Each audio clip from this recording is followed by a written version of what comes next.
नमस्कार फ्रेंड्स। आज हम भारतीय संविधान के भाग 4A के बारे में जानेंगे। 4A मौलिक कर्तव्यों से संबंधित है। इसको हमने यूएसएसआर जो सोवियत संघ था पहले, उससे लिया था। सोवियत संघ, ठीक है, सोवियत संघ से लिया था, ठीक है। और स्वर्ण सिंह समिति है, उनकी अनुशंसाओं पर इसमें भारतीय संविधान के आर्टिकल 51A में इसको जोड़ा गया था। प्रारंभ में भारतीय संविधान में जो जोड़े गए थे वो 10 उपबंध जोड़े गए थे मौलिक कर्तव्यों के तहत। बाद में 86वें संविधान संशोधन के तहत हमने शिक्षा से संबंधित एक मौलिक कर्तव्य और जोड़ा था। इस तरह भारतीय संविधान में टोटल 11 मौलिक कर्तव्य अभी विद्यमान है। मौलिक कर्तव्यों को शामिल किए जाने का उद्देश्य अधिकारों को तार्किकता प्रदान करना है। मीन्स किसी को अधिकार देना हो तो उसे कर्तव्य भी निर्धारित करने पड़ेंगे ना। अधिकार और कर्तव्य एक दूसरे के बहुत महत्वपूर्ण है ना। यदि आप अधिकार प्राप्त करते हो तो आपको कुछ कर्तव्यों का भी पालन करना होगा।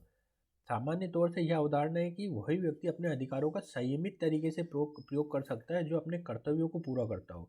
भारतीय संविधान में मौलिक कर्तव्यों के भाग को जोड़ने का यही उद्देश्य था, परंतु इस संदर्भ में अनेक चुनौतियां भी व्याप्त थी।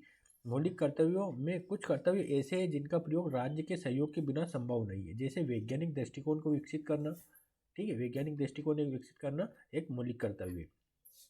इसमें राज्य की भूमिका महत्वपूर्ण हो जाती है। सामाजिक संस्कृति को समझना इत्यादि है ना, ये भी राज्य की सहायता से ही प्राप्त हो पाएंगे।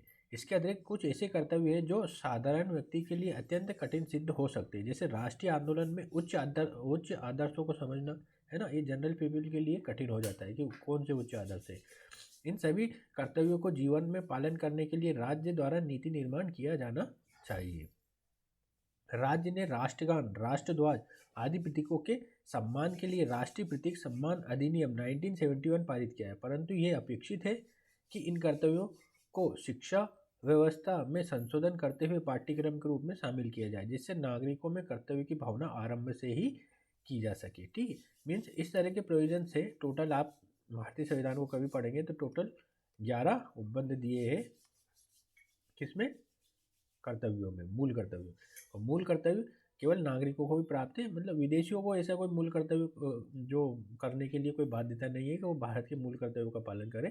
लेकिन जो भारत के नागरिक है उनके लिए ये अनिवार्य है कि उन्हें भारत के मतलब जो मूल कर्तव्य केवल भारतीय नागरिकों को ही प्राप्त है ना। भारतीय नागरिकों के लिए कर्तव्यों का पालन करना चाहिए। देखो, मूल कर्तव्य है तो कर्तव्य कोई बाध्यकारी तो होते नहीं है। ठीक है, मूल कर्तव्य, ठीक है।